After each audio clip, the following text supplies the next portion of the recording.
우리말과 글의 역사와 변화라는 글 295쪽에 나와 있죠. 295쪽에 있는 글을 같이 공부해 보도록 하겠습니다. 우리말과 글의 역사와 변화, 언어의 역사성에 대해서 이야기하고 있는 글이에요. 자, 언어의 역사성, 언어가 갖고 있는 여러 가지 특성이 있는데 그 중에 역사성이라는 것은 언어가 항상 같은 모습으로 있는 것이 아니라 생성, 발전, 소멸을 한다. 새롭게 생겨나는 것도 있고 또 변화하고 발전하고 그러다가 또 사라지는 것, 소멸되는 것이 있다. 소멸. 자, 이것은 우리의 언어의 역사성이라고 하죠. 자, 우리말과 글의 역사, 어떻게 우리말과 글이 변해왔는가에 대한 이야기입니다. 언어는 역사성이 있다, 바뀐다 이런 얘기인데요. 국어의 시대 구분을 잠깐 보도록 할게요. 자, 국어를 우리가 사용하고 있는 국어는 현대 국어라고 합니다. 근데 현대 국어 이전에 어떤 모습의 국어들이 있었느냐를 시대적으로 나눴을 때 고대 국어, 중세 국어, 근대 국어로 나눕니다. 자, 고대 국어는 언제까지냐? 고구려, 백제, 신라, 삼국시대에 삼국시대, 고구려, 백제, 신라, 삼국시대 이후로 통일신라 때까지 이어지는 국어의 모습을 우리는 고대 국어라고 합니다. 이때 국어의 중심은 어디였을까요? 통일신라 시대, 바로 신라어 중심의 언어 생활이 이루어집니다. 그 다음에 고려 건국을 중심으로 해서 시작으로 해서 중세 국어가 시작이 됩니다.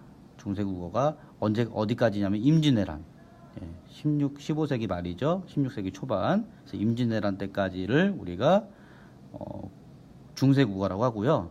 이 중세 국어 시대의 특징은 신라가 끝나고 고려가 건국되면서 수도가 경주에서 개성으로 옮겨지게 되죠. 그래서 언어의 중심이 자, 중부지방으로 이동하게 됩니다. 자, 어디 개성이고 조선은 한양이죠. 한양. 이렇게 언어의 중심이 중부지방으로 이동하게 된다라는 특징이 있고요. 그 다음에 중세국어 시대를 또 반으로 나눌 수 있어요. 자, 전기 중세국어와 후기 중세국어로 나눌 수 있습니다. 이때 전기 중세국어와 후기 중세국어의 기점을 이루는 사건이, 아주 중요한 사건이 일어납니다. 그게 뭘까요? 바로 훈민정음 창제입니다.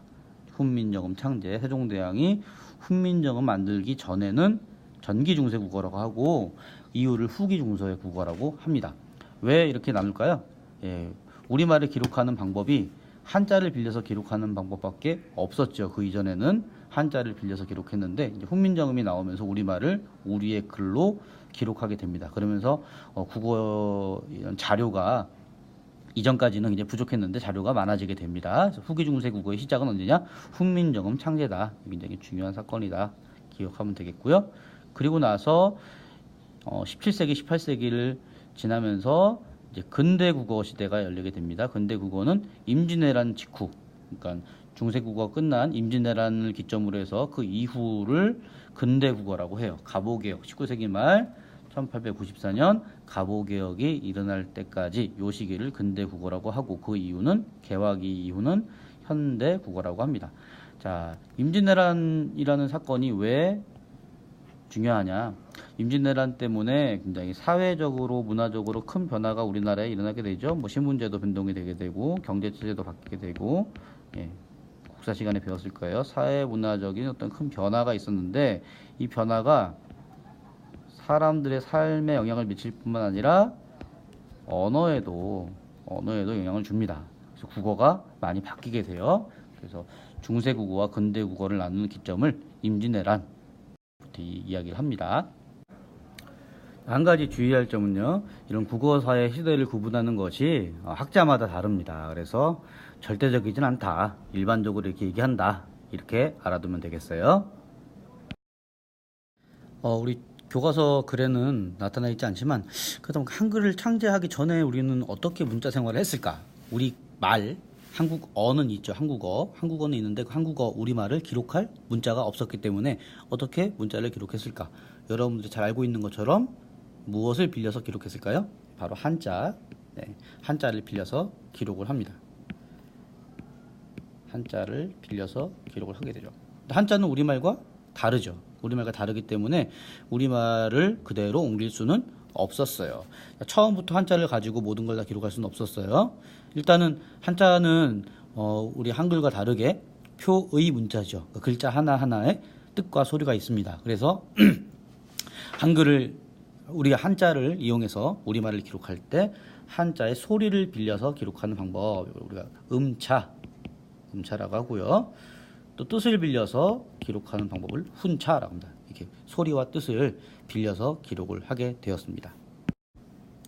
자, 여기 국수라는 한자 말이 있죠. 뭐 전혀 맞는 말은 아니지만, 자, 이것을 옛날에 혹시 한글이 없기 전에 이걸 적었던 소리를 이용했다면, 이게 각각의 한자가 갖고 있는 소리가 뭐예요? 국수죠. 국수. 이렇게 뭐 국수를 이렇게 표기했다면, 뜻을 이용해서 표기한다면 뜻을 이용해서 표기한다면 나물, 이렇게 표현하는 거죠. 국, 수, 소리. 나라 국자니까 나라 국자 나자, 나, 물. 이런 식으로 소리를 이용해서 기록할 수도 있고 뜻을 가지고 기록할 수도 있고, 단지 이렇게 표기 수단으로서 사용할 수 있었다. 처음에는 한자를 빌려 기록할 때 처음부터 문장을 기록했던 게 아니고, 처음에는 이런 단어, 고유명사 같은 거, 사람의 이름이라든지 지명이라든지 고유명사를 위주로 기록하다가 차츰차츰 단어를 기록하다가 나중에는 이제 문장 단위로도 기록할 수 있게 됩니다. 자, 그 대표적인 것들이 이제 서기체, 이두, 구결, 향찰 이런 것들이 있는데요. 서기체라는 거는 한자를 우리말 어순대로 배열해서 사용하던 방법이에요. 자, 우리말 어순에 따라서 한자를 배열했다. 그 다음에 여기는 조사나 어미 같은 것들은 붙지 않습니다. 그냥 단어 같은 것들을 우리말 어순대로 사용했다. 그 다음에 이것이 뒤에 이두라는 것을 발달하죠. 이두에서는 이제 조사나 어미 부분도 기록을 하게 되고요. 이것이 이제 뒤에 향찰로 발달되면서 향찰에서는 좀 더 정확한 문장 전체를 표현하는 방법으로 한자를 활용하게 됩니다.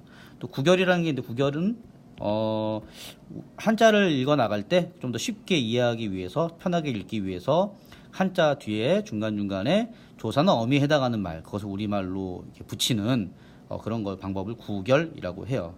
향찰, 우리 여러분들이 잘 기억해야 되는데, 향찰 같은 경우는 이제 향가를 기록한 표기 수단이기도 하죠. 향가 기록, 향가. 그래서 향가를 기록할 때 향찰을 사용하게 되는데, 향찰은 대체로 이제 실질적 의미를 가진 부분은 한자의 뜻을 이용해서, 그 다음에 형식적 의미, 문법적 의미를 가진 부분, 조사나 어미 같은 부분이죠. 이런 부분은 대체로 한자의 음을 이용해서 기록을 합니다. 하지만 이것이 뭐 완벽하게 100% 드러나지는 않고 예외적인 부분이 있어요. 하지만 일반적으로 실질 형태소는 뜻을 가지고, 형식 형태소는 음을 가지고 이렇게 기록을 합니다. 그래서 향찰이라는 것은 한자를 이용해서 우리말을 문장 전체를 표기했던 표기 방법이라고, 가장 발달된 형태의 표기 방법이었다, 이렇게 설명을 합니다.